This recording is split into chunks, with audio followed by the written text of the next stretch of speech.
नमस्कार, मैं रोशन हूँ और आज फिर आपके बीच उपस्थित हूँ। आज कुछ खबरें हैं जिन पे हमें चर्चा करनी चाहिए और उनके मायने समझने चाहिए। तो जिन खबरों पे हम चर्चा करेंगे उनमें जीएसटी कलेक्शन को लेकर है। ये बड़ी खुशी की खबर है कि हमारा जीएसटी कलेक्शन लगातार 5वें महीने बढ़ा है और राम मंदिर को लेकर है। राम मंदिर के लिए जो विश्व हिंदू परिषद ने एक अभियान चलाया था वो बहुत ही सक्सेस रहा। प्रधानमंत्री मोदी ने आज कोरोना का टीके की पहली डोज लगा ली है, उस पर भी चर्चा करेंगे। और रसोई गैस जिस तरह से रेट बढ़ रहे हैं वो एक चिंता का विषय है। तो इन चारों पे हम बात करेंगे। सबसे पहले हम बात करते हैं जीएसटी कलेक्शन को लेके। आपको पता होगा कि जब हमारे देश में लॉकडाउन हुआ था कोरोना के कारण, तो उसमें जीएसटी कलेक्शन 65,000 करोड़ रुपए हो गया था। 1 लाख से घट के 65,000 करोड़ रुपए। तो धीरे धीरे जब अनलॉक की प्रक्रिया शुरू हुई, लोग बाजार निकलने शुरू हुए, फिर जो उद्योग धंधे थे वहाँ कारोबार शुरू हुआ, तो धीरे धीरे स्थितियाँ सुधरी और आज इस महीने जो फरवरी महीने का जीएसटी कलेक्शन आया है वो 1,13,000 करोड़ रुपए का आया है। इससे पहले जो जनवरी का था वो 1,21,000 करोड़ का था। उससे पहले 1 लाख लगभग 1,01,000 करोड़ था। तो ये 5वां महीना है जो हम 1 लाख से ऊपर जा रहे हैं। इसका मतलब है कि स्थितियां ठीक चल रही हैं और हमारी इकोनॉमी जो हम जिसका अंदाजा लगा रहे थे कि लॉकडाउन जैसे ही लॉकडाउन खत्म होगा, अनलॉक शुरू होगा, तो फिर मार्केट सुधरना ठीक हो जाएगा, हमारा उद्योग धंधे की जो हालत खराब है वो सब ठीक हो जाएगी। तो हम धीरे धीरे उसी तरफ ही जा रहे हैं। तो ये बड़ी अच्छी खबर है हमारे लिए। और जो इस साल का बजट पेश किया है प्रधानमंत्री ने, निर्मला सीतारमण जो हमारी वित्त मंत्री हैं, उन्होंने, तो उस बजट में बहुत बड़ा महत्वाकांक्षी बजट पेश किया गया है। 34 लाख करोड़ का बजट। उसमें जो कलेक्शन, जो उसमें रेवेन्यू था सरकार का, उसमें अंदाजा है करीबन 22 लाख करोड़ रुपए का, मतलब 10 लाख करोड़ रुपए का डेफिसिट होगा।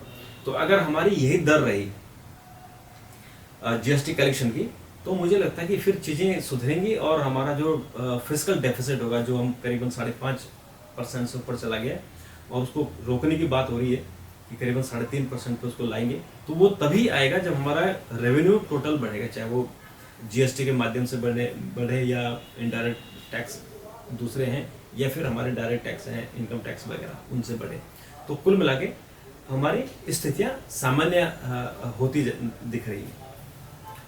इसके अलावा आज एक और खबर आई है कि जो राम मंदिर निर्माण के लिए विश्व हिंदू परिषद ने एक बहुत बड़ा अभियान चलाया था, समर्पण।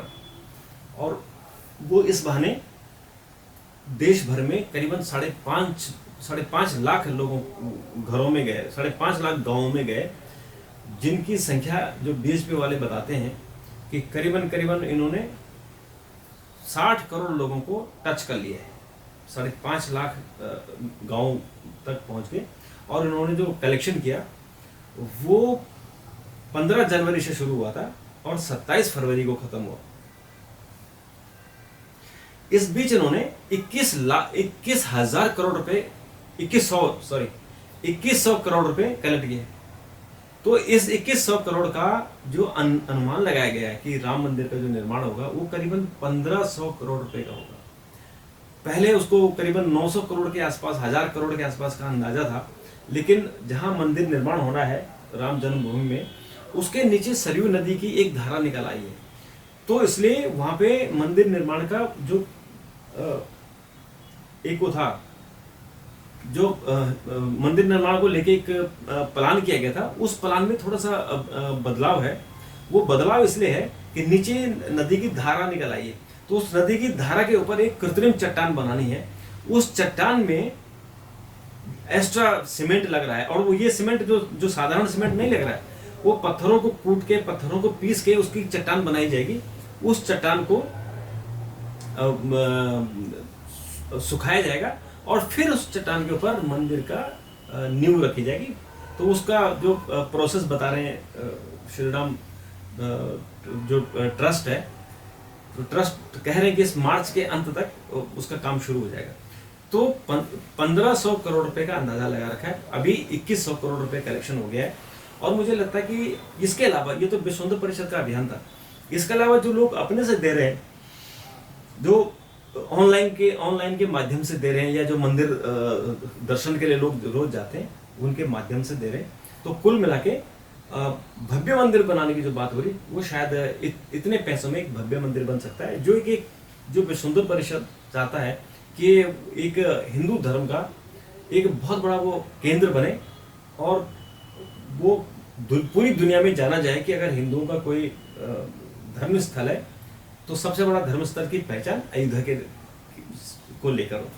तो ये विश्व हिंदू परिषद का अभियान जो 15 जनवरी से शुरू हुआ था और खत्म हो गया ये। अभी आज प्रधानमंत्री ने कोरोना टीका का जो फेज 2 है उसकी शुरुआत की, और ये शुरुआत उन्होंने खुद एम्स गए और वहां उन्होंने टीका लगाया। देखिए, टीका लगाना तो एक साधारण सी प्रक्रिया है, लेकिन इसके निहितार्थ क्या है। प्रधानमंत्री 6:15 बजे एम्स पहुंचे। उस समय भीड़ भाड़ नहीं होती है, ऑफिस टाइम नहीं होता है, बिना रूट लगे हुए वो सीधे एम्स आए। और जो कहा जा रहा है कि एम्स के लोगों को भी पता नहीं था, सिर्फ जो सीनियर डॉक्टर हैं उनको पता था। तो जब वो वहां पहुंचे तो वहां पे 2 नर्स थी। एक नर्स केरल की हैं, रोजमा अनिल, और जो दूसरी नर्स है वो निवेदा है, जो पुडुचेरी की हैं। तो ये एक संकेत प्रधानमंत्री ने दिया। उनकी अगर आपने वेशभूषा देखी होगी तो वो रविन्द्रनाथ टैगोर, हमारे गुरुजी रविन्द्रनाथ टैगोर हैं, उनके जैसे लगती है। उनके जो गले में है वो गमोशा है, जिसको असम का गमछा कहते हैं। इस गमछे का पहचाने की ये असम का है। और जो वहाँ पे दूसरे लोग थे, वो कोई तमिलनाडु का था, कोई हिमाचल का, जैसे डॉक्टर गुलेरिया हैं जो एम्स के डायरेक्टर हैं, वो हिमाचल के हैं। तो इसे एक देश का प्रतीक तो ये था ही था। देश के प्रतीक के अलावा जो महत्वपूर्ण था इसमें कि प्रधानमंत्री ने जो भारत बायोटेक का इंजेक्शन है कोवैक्सीन, क्योंकि कोवैक्सीन को लेके तरह तरह की आशंकाएं पैदा की जा रही थी कि वो गलत है, झूठा है, पानी उसमें डाला गया है।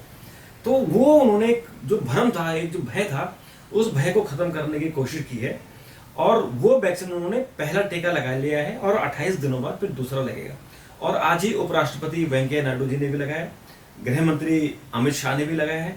तो आज ये जो दूसरे चरण की शुरुआत हुई है, इस दूसरे चरण में 60 साल से ऊपर वालों को ये टीका लग रहा है, और 45 साल से ऊपर उन लोगों को टीका लग रहा है जो किसी न किसी बीमारी से पीड़ित है।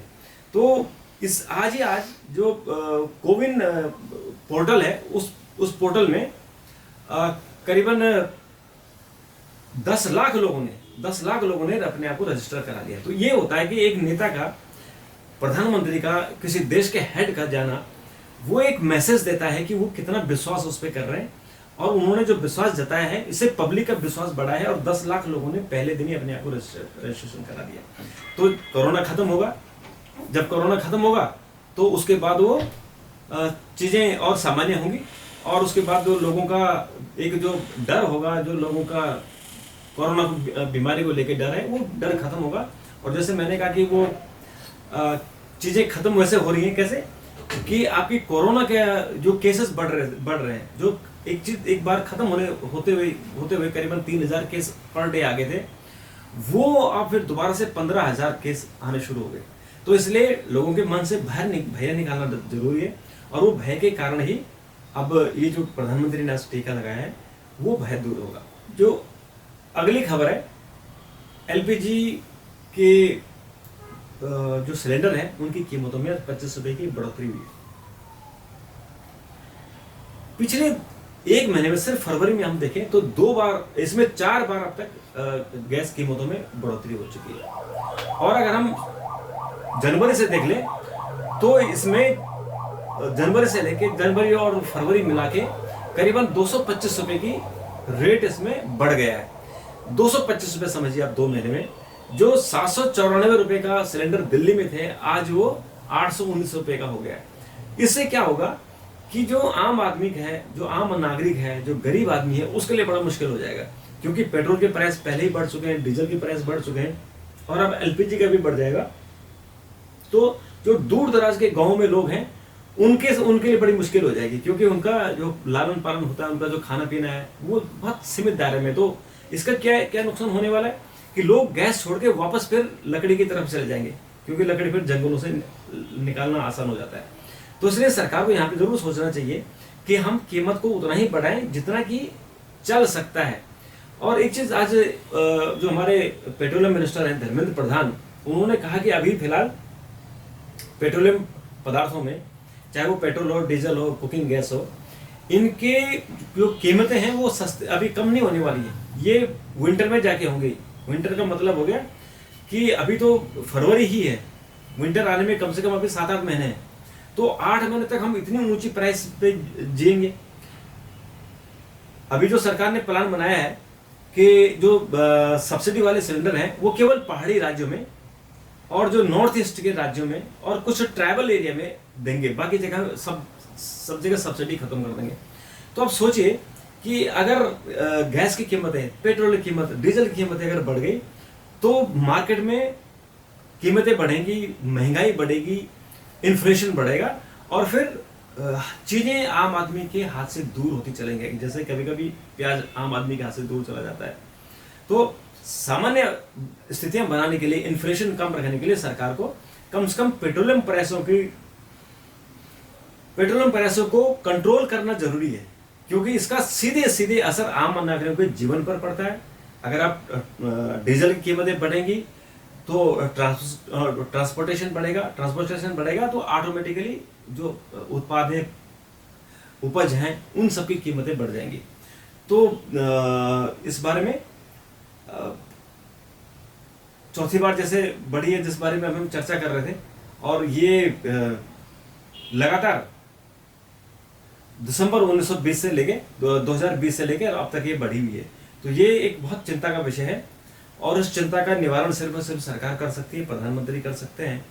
और मुझे उम्मीद है कि इसका जरूर समाधान निकलेगा। आज के लिए इतना ही। कल से हम कुछ नए फॉर्मेट के साथ आपके सामने उपस्थित होंगे, क्योंकि हम चाहते हैं कि इसमें थोड़ा सा सुधार हो और जल्दीबाजी में शुरू किया गया ये पहल थी। इस पहल को हम नए सिरे से आपके सामने रखना चाहते हैं। अगर आपके सुझाव हों तो मुझे ज़रूर मेरे सोशल मीडिया पे टैग करें, मुझे जवाब दें और मेरे यूट्यूब चैनल पर अपना कीमती सुझाव दें। मैं इंतज़ार करूँगा। तब तक के लिए इतना ही। धन्यवाद।